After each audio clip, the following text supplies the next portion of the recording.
오늘 우리에게 주시는 하나님 말씀 고린도후서 12장 11절부터 19절까지 말씀입니다. 우리 한 절씩 교독하겠습니다. 내가 어리석은 자가 되었으나 너희가 억지로 시킨 것이니 나는 너희에게 칭찬을 받아야 마땅하도다. 내가 아무것도 아니나 지극히 크다는 사도들보다 조금도 부족하지 아니하니라. 사도의 표가 된 것은 내가 너희 가운데서 모든 자문과 표적과 기사와 능력을 행한 것이라. 내 자신이 너희에게 폐를 끼치지 아니한 일밖에 다른 교회보다 부족하게 한 것이 무엇이 있느냐? 너희는 나의 이 공평하지 못한 것을 용서하라. 보라, 내가 이제 세 번째 너희에게 가기를 준비하였으나 너희에게 폐를 끼치지 아니하리라. 내가 구하는 것은 너희의 재물이 아니요 오직 너희니라. 어린아이가 부모를 위하여 재물을 저축하는 것이 아니요 부모가 어린아이를 위하여 하느니라. 내가 너희 영혼을 위하여 크게 기뻐함으로 재물을 사용하고 또 내 자신까지도 내어주리니 너희를 더욱 사랑할수록 나는 사랑을 덜 받겠느냐.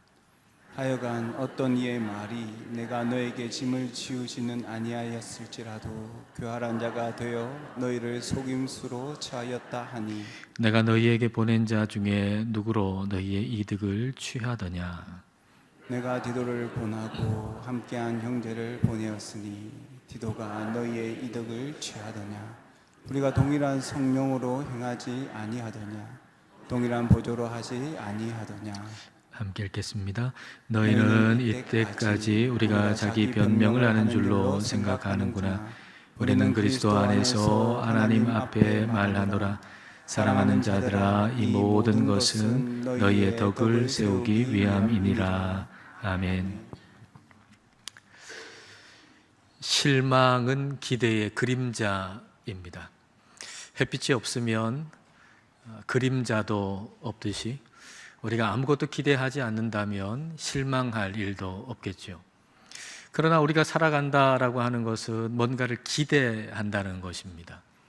그래서 우리가 살아가는 동안에는 언제나 실망이 우리를 찾아올 수 있는 것이죠. 우리의 삶에 실망이 찾아올 때 우리는 어떻게 해야 할까요? 그 실망을 어떻게 다루어야 할까요? 자, 오늘 보면 11절 말씀 전반절입니다. 내가 어리석은 자가 되었으나 너희가 억지로 시킨 것이니 나는 너희에게 칭찬을 받아야 마땅하도다. 여기서 바울이 어리석은 자가 되었다라고 하는 것은 자기 자랑에 대한 얘기를 하는 것이죠. 근데 바울이 자기 자랑이라고 한 것을 쭉 보면 일반적인 기준으로 본다면 그게 뭐 자기 자랑이라고 말하기가 참 어려운 그런 내용입니다만은, 그러나 순수한 바울의 마음으로 볼 때는 그것마저도 어리석은 것이라고 여겨지는 것입니다. 그리고 그런 지경에 몰아 넣은 것은 다름 아닌 고린도 교회 성도 여러분들이다라고 말하고 있는 거죠. 만일 여러분들이 나를 칭찬했다면, 여러분들이 나를 인정해 줬다면 이런 말은 하지 않아도 되었을 거다라는 얘기죠. 이런 지경에 이르지 않았을 거다라는 말입니다. 여기에 바울의 실망감이 어렴풋이 드러나는 것 같습니다. 여러분이라면 주변에서 나에 대해서 아무리 험담한다 할지라도 내 편이 되어야 하지 않겠습니까? 여러분들만큼은 나를 인정해 줘야 하지 않겠습니까? 참 실망스럽습니다 라고 말하는 것 같습니다. 우리에게도 이와 같은 실망감이 찾아올 때가 있죠. 당신이 나의 남편이라면, 당신이 나의 아내라면 그러면 안 되지. 당신이 교회의 직분자라면 그러면 안 되지. 우리 안에 누군가에 대한 실망감이 찾아올 때가 있습니다. 이와 같은 실망감이 우리에게 찾아올 때 우리가 저지르는 실수 가운데 하나는 그 실망감으로 인해서 절망하게 되고 그리고 포기에 이르게 된다는 것입니다. 아내나 남편에게 실망하거나 교회로 인해서 실망한 다음에 가정을 거룩한 가정으로 세워나가는 걸 포기해버리고, 그리고 하나님을 예배 드리는 것을 포기해버린다면 그것은 사탄의 작전이 제대로 수행된 것이다 라고 말할 수가 있을 겁니다. 사탄은 이 실망감을 종착지라고 속입니다. 저런 사람하고 어떻게 같이 살아? 저 사람하고 관계는 이제 끝이야. 아니, 저렇게 형편없는 사람이 교회에 다닌다고? 그런 교회에 뭘 기대할 수 있겠어? 그러나 우리는 여기에 속으면 안 됩니다. 실망감은 종착지가 아니라 정거장입니다. 정거장에는 여러 버스가 오잖아요. 아무 버스나 타면 안 되죠. 정거장에서 살펴야 될 건 뭡니까? 먼저 내가 가야 하는 목적지는 어딘가라고 하는 거죠. 내가 가야 하는 목적지는 어딘가, 그리고 그 목적지로 가는 버스를 타야 하지 않겠습니까? 실망감이라고 하는 정거장에 우리가 내렸다면 그곳이 마치 종착지인 것처럼 절망할 것이 아니라 여기가 정거장이라고 하는 사실을 기억하고 내 인생의 목적이 무엇인가라고 하는 것을 살펴야 마땅한 일입니다. 우리의 목적지가 어디입니까? 우리의 목적이 무엇입니까? 우리는 하나님께로부터 왔고, 그리고 하나님과 더불어 함께 살고, 그리고 우리는 하나님께로 돌아가게 될 것입니다. 그러므로 우리의 목적은 하나님이죠. 우리의 목적, 유일한 목적은 하나님이십니다. 그러므로 우리는 실망감을 하나님 앞에 설 기회로 여겨야 합니다. 자, 11절 하반절 말씀입니다. 내가 아무것도 아니나 지극히 크다는 사도들보다 조금도 부족하지 아니하니라. 바울이 내가 아무것도 아니다라고 얘기하는 것은 하나님 앞에서 그렇게 얘기하는 겁니다. 그러니까 바울 안에 실망감이 생길 때 그 바울이 한 일은 뭐냐 하면 하나님 앞에 섰다는 얘기죠. 사람들이 나를 인정해 주지 않아서, 그래 너희들이 나를 인정해 주지 않으니까 그래 나는 아무것도 아니야, 이렇게 얘기하는 게 아닙니다. 사람들이 나에 대한 평가가 별로 좋지 않아요. 그 평가를 듣다 보니까 마음속에 그래 사람들이 나를 이렇게 평가하는데 나는 아무것도 아니지 라고 얘기하는 게 아닙니다. 만약 그런 식의 나는 아무것도 아니라고 하는 거라면 그냥 모든 힘과 기력이 쑥 다 빠져나갈 것이고, 그리고 하나님이 내게 주신 사명도 다 포기하고 말 것입니다. 그러나 하나님 앞에서 나는 아무것도 아닙니다 라고 고백하는 것은 하나님이 하시는 일을 더 크게 나타나도록 만드는 것이죠. 여러분, 하나님께서 세상을 어떻게 창조하셨습니까? 하나님께서 세상을 창조하실 때 뭘 가지고 창조하셨습니까? 하나님께서 무에서, 아무것도 없는 데서 이 세상을 말씀으로 창조하셨지요. 따라서 우리가 하나님 앞에 아무것도 아니라고 하는 고백을 드려야만 그때 우리 인생에 하나님은 놀라운 창조의 역사를 일으켜 주시는 것입니다. 그래서 바울이 아무것도 아니다라고 말한 다음에 그 다음에 뭐라고 얘기하나요? 지극히 크다라고 말하는 거짓 사도들보다 조금 더 부족하지 않다라고 얘기하죠. 그의 사명을 붙들죠. 그 사명감이 오히려 불타오르죠. 하나님으로부터 직분과 사명을 감당할 힘을 지금 얻고 있는 겁니다. 거짓 사도들이 판을 치고, 아니 교회에 지금 거짓 사도들이 와가지고 판을 치잖아요. 거기에 동조하는 성도들도 있잖아요. 그런 성도들을 볼 때, 그런 교회를 볼 때 저 교회에 무슨 기대할 것이 있는가라고 생각하며 교회를 포기하는 것이 아니라 참된 교회로 세워나가는데 오히려 더 크게 쓰임받기를 간절하게 원하는 마음이 바울 안에 있었다는 겁니다. 자, 19절 말씀을 보십시오. 너희는 이때까지 우리가 자기 변명을 하는 줄로 생각하는구나. 우리는 그리스도 안에서 하나님 앞에 말하노라. 사랑하는 자들아, 이 모든 것은 너희의 덕을 세우기 위함이니라. 사람들이 바울을 자기 변명한다고 그렇게 생각하고 오해하지만 사도 바울은 덕을 세우는 게 목적이다, 이렇게 이야기하고 있습니다. 덕을 세운다라고 번역된 헬라어 오이코도메라고 하는 단어는 집을 세운다는 거거든요. 그러니까 너희의 덕을 세운다라고 하는 것은 너희의 집을 세운다. 그러니까 너희가 하나님이 거처할, 하나님이 거하실 좋은 처소가 되도록 너희를 세운다라는 얘기입니다. 그러니까 너희가 지금 교회라고 하는 이름은 가지고 있는데 실제로 그 속까지 진짜 교회가 되기를 원한다는 거예요. 너희가 그리스도인이라고 하는 이름은 가지고 있는데 진짜로 너희 속까지 다 그리스도인이 되기를 원한다라는 얘기입니다. 실망감이 우리로 하여금 거룩한 걸 포기하도록 만드는 것이 아니고 오히려 거룩을 향해서 방향을 전환하게 만들고, 그리고 하나님을 향해서 한 걸음 더 나아가도록 하는 기회가 되어야 한다는 겁니다. 우리는 왜 실망하죠? 내가 원하는 대로 안 되기 때문에 실망하죠. 내 배우자가 내가 기대한 대로 안 되니까 실망하죠. 교회가 내가 기대한 대로 안 되니까 실망하는 것이죠.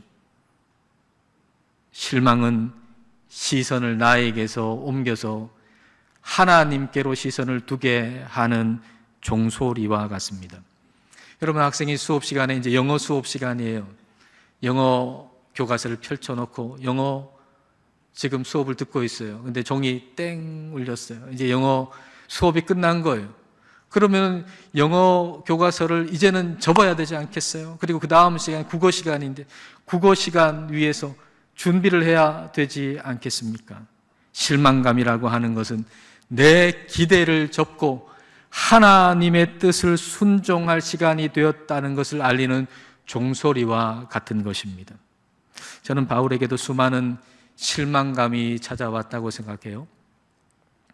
실망 그 자체는 아니었을지라도 실망감, 실망의 느낌은 수시로 찾아왔을 겁니다. 온 힘을 다해가지고 그 교회를 세우기 위해서 그렇게 애를 쓰고 힘을 썼는데 생각한 대로 안 될 때가 얼마나 많이 있었겠습니까? 그러니까 바울에게도 수시로 그 실망감이 찾아오는 거죠. 근데 그 실망감은 하나님을 바라보게 하는 종소리였던 거예요. 조금이라도 나를 향해서 있었던 그 시선을 돌려서 하나님께로만 온 마음을 두도록 만드는 종소리, 그게 바로 실망감이었던 거죠. 그래서 이게 바울로 하여금 그에게 맡겨진 사도의 그 사명을 끝까지 인내하며 감당할 수 있게 만든 거예요. 그 실망감 때문에 무너진 게 아니고요. 오히려 그 실망감 때문에 나에게서 하나님께로 시선을 끊임없이 돌리면서 하나님께서 내게 주신 그 사명을 끝까지 인내하면서 감당할 수 있게 된 거죠. 자, 12절 말씀입니다. 사도의 표가 된 것은 내가 너희 가운데서 모든 참음과 표적과 기사와 능력을 행한 것이라. 바울이 사도라고 하는 표에 대해서 말할 때 제일 처음 얘기한 게 뭔가요? 모든 참음이에요. 모든 참음. 이 참음이라고 번역된 단어 휘포메네라고 하는 단어는 어디 아래에 머문다는 얘기거든요. 그러니까 이 참음이라고 하는 것은 하나님 아래에 머무는 걸 얘기합니다. 하나님을 벗어나지 않고 하나님 안에 머무는 것, 그게 참음이에요. 참음은 실망감이 클 때에도 하나님 아래에 머무는 것, 그게 참음이에요. 참음은 실망감이 찾아올 때 이렇게 고백하는 거죠. 하나님, 내가 기대한 것대로 되지 않았습니다. 그래서 제가 많이 실망했습니다. 그러나 나를 향한 하나님의 기대가 끝난 건 아닙니다. 나의 기대는 반드시 끝나겠지만, 그러나 나를 향한 하나님의 기대, 나를 향한 하나님의 계획, 나를 향한 하나님의 말씀은 결코 끝날 수 없습니다. 이게 바로 참음입니다. 요셉이 억울한 누명 쓰고 감옥에 갔잖아요. 근데 애굽 관리들도 그 감옥에 들어왔죠. 그리고 그들이 꾼 꿈을 이 요셉이 해석해 주잖아요. 술 맡은 관원장은 이 요셉이 그 꿈을 해석한 대로 그 감옥에서 나가가지고 그 직을 다시 회복하게 됐죠. 그런데 이 요셉이 그에게 얘기하기를, 당신이 내가 꿈을 해석해 준 것처럼 나갈 때 날 좀 기억해 주셔서 내가 이 감옥에서 좀 나갈 수 있도록 해달라고 그렇게 간곡하게 부탁을 했잖아요. 이 관원이 풀려날 때 요셉이 얼마나 기대가 컸겠습니까? 야, 드디어 이 관리가 풀려나가니까 이 관리를 통해 가지고 내가 감옥에서 나가겠구나라고 하는 기대가 얼마나 컸겠습니까? 근데 성경은 그 관원이 요셉을 기억하지 못했다라고 기록하고 있습니다. 얼마나 실망스러웠겠어요.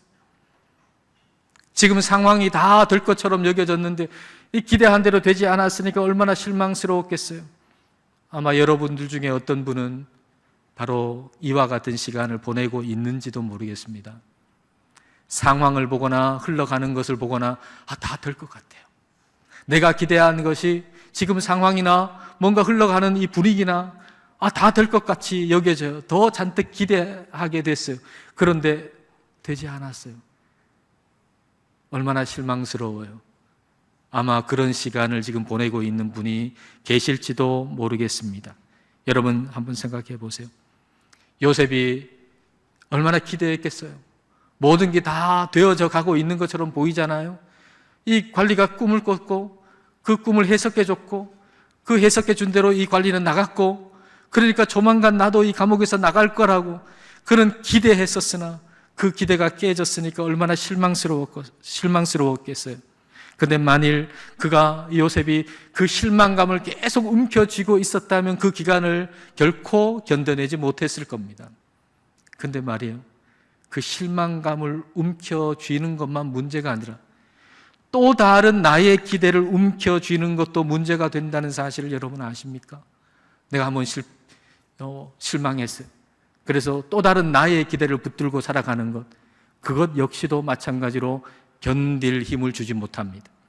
베트남 전쟁에서 7, 8년간 포로 생활했던 스톡데일이라고 하는 미군 장교가 있었는데, 이 사람이 이제 포로 생활을 하면서 주변에 있는 다른 포로들을 유심하게 관찰을 했나 봅니다. 그리고 이런 얘기를 해요. 어떤 포로들은 이번 크리스마스가 되면 내가 석방될 거야, 이런 기대를 했대요. 지금 한 요맘때쯤 되면 이제 크리스마스 얼마 안 남았잖아요. 이번 크리스마스가 되면 내가 이 감옥에서 풀려날 거야 라고 기대를 했는데, 크리스마스가 됐는데 아무 일도 없이 그냥 지나가 버렸어요. 여전히 감옥에 있어요. 실망이 되죠. 이 사람은 또 어떻게 할까요? 내년 새해가 되면 내가 이 감옥에서 풀려날 거야 라는 기대를 또 가지는 거예요. 그것도 안 돼요. 그 다음에 또 어떤 기대를 하고 또 실망하고, 이것이 계속 반복되면서 깊은 좌절이 되고, 그래서 결국 이 사람은 병들거나 끝내 목숨을 잃게 되는 경우가 많았다는 거예요. 그러면 베트남 전쟁 포로 중에서 누가 살아남았는가? 포로가 됐다는 사실을 받아들이고, 그래, 내가 지금 포로가 됐지, 지금 내가 감옥에 있지, 이거 그대로 받아들이고 지금 할 수 있는 것 쪼그려 뛰기라도 하면서, 아니면 발굽혀펴기라도 하면서 오늘 내가 할 수 있는 일을 하는 사람이 끝까지 살아남은 경우가 많았다라는 얘기입니다. 실망이 찾아올 때 우리는 우리 자신이 만든 또 다른 기대를 붙들고 나잖아요.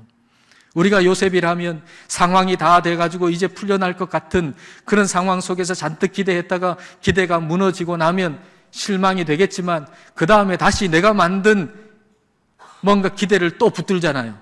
내년이 되면, 또 어떤 날이 되면 내가 석방될 거야, 감옥에서 나갈 거야 라고 하는 내가 만든 기대를 우리는 계속 붙들잖아요. 근데 그게 독이 된다는 거예요.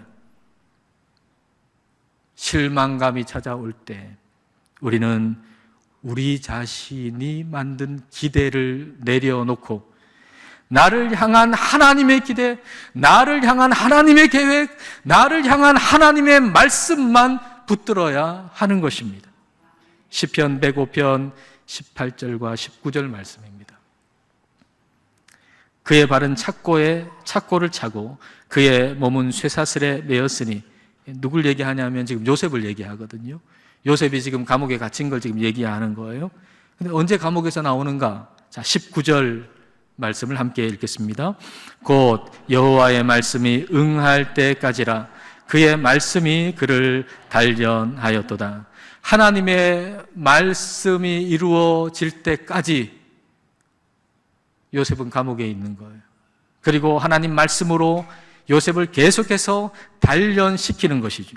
하나님께서 요셉의 기대를 무너뜨리신 것은 자신의 기대를 내려놓고 요셉이 가지고 있는 상황을 보면서 조만간 내가 나가겠구나라고 하는 그 기대를 내려놓고 자신을 향해서 가지신 하나님의 기대, 자신을 향해서 가지신 하나님의 말씀만 붙들게 하기 위함이었다는 겁니다.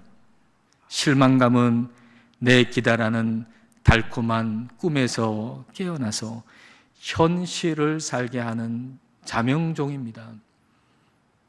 그러면 현실은 뭡니까? 내 기대라고 하는 건 꿈이에요. 그 꿈에서 깨어나서 현실을 살아야 돼요. 그럼 현실은 뭡니까? 우리에게 현실은 뭡니까? 하나님을 믿는 자들에게 현실은 뭔가요? 하나님이 말씀하신 건 그대로 이루어지잖아요. 그래서 하나님을 믿는 자들에게 현실은 하나님의 말씀인 거예요. 그러니까 우리는 내 기대, 내가 만든 내 기대라고 하는 꿈에서 깨어나서 하나님의 말씀이라고 하는 현실을 살아야 한다라는 것입니다. 하나님의 말씀을 붙들고 사는 게 믿는 사람의 현실이에요. 고린도 교회는 아직도 꿈속에 있는 것 같아요. 고린도 교회는 하나님을 믿는다고 하는데 하나님의 말씀보다는 자기 기대를 붙들고 사는 거죠. 아직 꿈속에 있는 거예요. 내가 원하는 게 이루어지리라고 기대하면서 살아가는 거죠. 사도 바울은 그 꿈에서 깨어나라고 계속해서 말하는 겁니다. 너희가 기대하는 거 붙들고 살아가는 거, 그 꿈에서 깨어나라고 바울은 계속해서 얘기하고 있어요. 이렇게 말하는 바울의 심정은 뭔가 하면 어린아이를 대하는 아버지의 심정이에요. 어린아이를 대하는 아버지의 심정. 자, 14절 말씀 볼까요? 14절 말씀입니다. 보라, 내가 이제 세 번째 너희에게 가기를 준비하였으나 너희에게 폐를 끼치지 아니하리라. 내가 구하는 것은 너희의 재물이 아니요 오직 너희니라. 어린아이가 부모를 위하여 재물을 저축하는 것이 아니요 부모가 어린아이를 위하여 하느니라. 부모의 마음으로 고린도 교회를 대하고 있잖아요. 고린도 교회가 어린아이 같아요. 그래서 바울이 부모의 마음으로 그 고린도 교회를 대하고 있는데, 근데 고린도 교회는 그거 몰라요. 그리고 거짓 사도들에게 속아가지고 이 사도 바울을 왜곡되게 지금 바라보고 있는 것이죠. 그래서 바울은 이미 고린도 후서 10장부터 얘기하는 내용을 오늘 본문에서도 똑같이 또 반복하고 있어요. 오늘 본문에서는 뭐 특별한 얘기를 다시 하는 게 아니라 고린도 후서 10장 이후에 계속 반복해서 얘기하는 걸 오늘 말씀에서도 똑같이 반복하고 있는 겁니다. 고린도 교회가 거짓 사도에 속아가지고 지금 이 바울을 부정적으로 보고 있는 거죠. 근데 고린도 교회 성도들은 그 거짓 사도들에게 속고 있다는 걸 모르잖아요. 그러니까 만약 그때 고린도 교회 성도들한테 이야기를 들어봤다면 아마도 고린도 교회 성도들은 이렇게 얘기했을 것 같아요. 우리는 바울이 쓴 이 고린도 후서 편지만 보고 있잖아요. 근데 만약 그때 고린도 교회 가가지고 고린도 교회 성도들한테 이야기를 들어본다면 고린도 교회 성도들은 아마 이렇게 얘기할 것 같아요. 바울이 우리를 사랑한다면 어떻게 우리에게 그럴 수 있습니까? 우리는 바울에게 많이 실망했습니다. 그렇게 말입니다. 바울이 우리를 사랑한다면 바울이 우리에게 어떻게 그럴 수 있어요? 우리는 바울한테 정말 많이 실망했습니다. 아마 이렇게 얘기할 것 같아요. 고린도 교회 입장에서는 바울에게 실망한 것이 있었을 것입니다. 그러나 그 실망감은 어린 아이여서 생기는 실망감입니다. 여러분, 우리에게 생기는 실망감 가운데 어떤 것은 영적으로 우리가 너무 어려서 생기는 실망감이 있습니다. 어느 책에 찰스 브레너라고 하는 미국의 정신분석가인데 그에게 있는 손자가 있었대요. 그 손자하고 산책하면서 짧게 얘기를 나눈 걸 이렇게 소개한 내용이 있어요. 산책을 하는데 이 손자한테 손자가 할아버지한테 저기 피어있는 꽃을 갖고 싶어요 이렇게 얘기한 거예요. 그래서 이 브레너가 그 손자의 할아버지가 꽃을 이렇게 꺾어가지고 그 손자한테 줬대요. 그러니까 이 손자가 갑자기 막 울면서 막 떼를 쓰기 시작하는 거예요. 그래서 이 할아버지가 손자한테 아니 네가 원하는 꽃을 내가 줬는데 너 왜 이렇게 울고 떼를 쓰냐 그랬더니 이 아이가 하는 말이 그렇게 말고요 꽃이 가지에 붙어 있는 채로 달라고요 이렇게 얘기하는 막 떼를 쓰는 거예요. 그래서 이제 이 할아버지가 그 옆에 있는 꽃을 가지 채로 이렇게 딱 꺾어가지고 아이한테 준 거예요. 근데 아이가 여전히 막 떼를 쓰고 울면서 할아버지한테 이렇게 얘기하는 거예요. 아니 아까 할아버지가 꺾은 그 꽃을 가지에 붙여서 달라고요. 이 손자의 나이가 4살, 5살쯤 되었나 봐요. 이 연령대의 아이들은 자신이 원하는 것이면 무엇이든지 다 이루어질 수 있다고 생각한대요. 그러니까 자기의 욕망이 자기의 기대가 전능한 거죠. 내 기대가 전능해요. 그러니까 생각하고 내가 원하는 대로 내가 기대한 것이면 당장 이루어져야 되고 내가 싫으면 당장 없어져야 한다고 생각하는 것이죠. 그래서 이 나이대의 아이들이 고집이 세다 그래요. 근데 사실 고집이 센 게 아니고 자기 욕망은 전능한데 내 기대는 전능한데 현실하고 계속 부딪히니까 그런 일이 일어나는 거예요. 내 욕망대로 이루어지기를 원하고 내가 기대한 대로 다 돼야 되는데 계속 충돌하면서 내 기대가 계속 꺾이니까 실망하게 되고 근데 오히려 그 실망이 그를 성숙하게 만든다는 거예요. 그 아이가 실망해야 그 아이는 어른으로 성숙할 수 있다는 거예요. 우리의 실망감 가운데 어떤 것은 내 안에 아이 때문에 생기는 거예요. 내 안에 어린 아이가 있기 때문에 실망감이 생기는 거예요.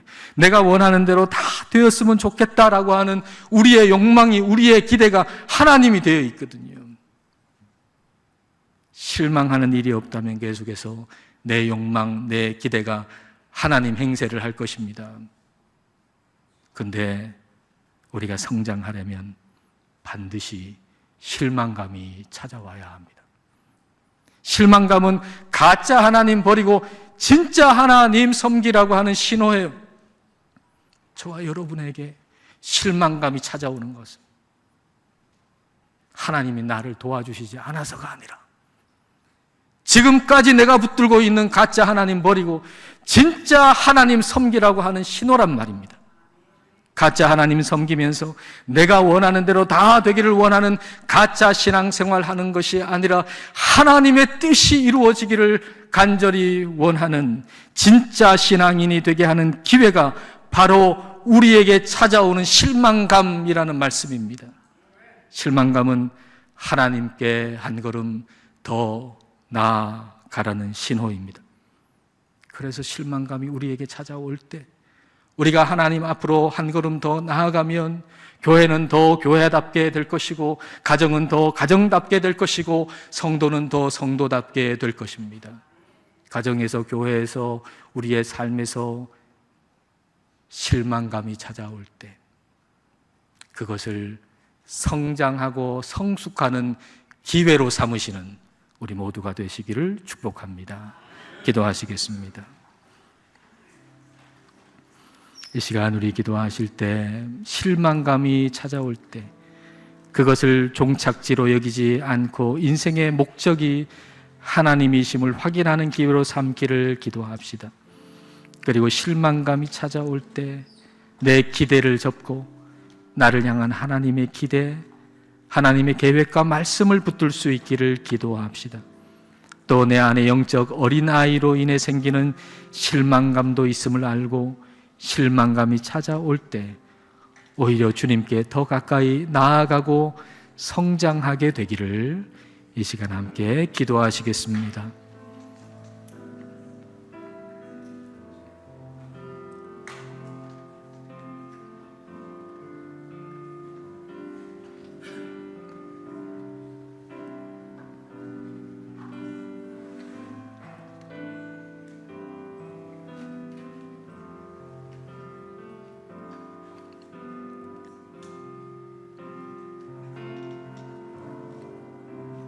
인생의 주인이신 하나님 아버지, 우리를 죄와 사망에서 구원하시고 영원한 생명을 주심을 감사드립니다. 그럼에도 불구하고 우리는 우리 자신이 기대하는 것만 붙들다가 그 기대대로 되지 않을 때 실망하고 절망하며 거룩한 가정을 세워나가는 일, 하나님을 예배하는 것마저도 포기하려 할 때가 있습니다. 성령님, 실망감이 찾아올 때 그것을 내 기대를 접고 나를 향한 하나님의 기대, 하나님의 말씀을 붙드는 기회로 삼게 하옵소서. 때로 어떤 실망감은 우리 안에 영적으로 성숙하지 않은 어린 아이로 인해서 찾아오는 것임을 알아차리고 실망감이 찾아올 때 주님께로 한 걸음 더 가까이 나아가서 성장하는 기회로 삼게 하옵소서. 예수님 이름으로 기도드립니다. 아멘.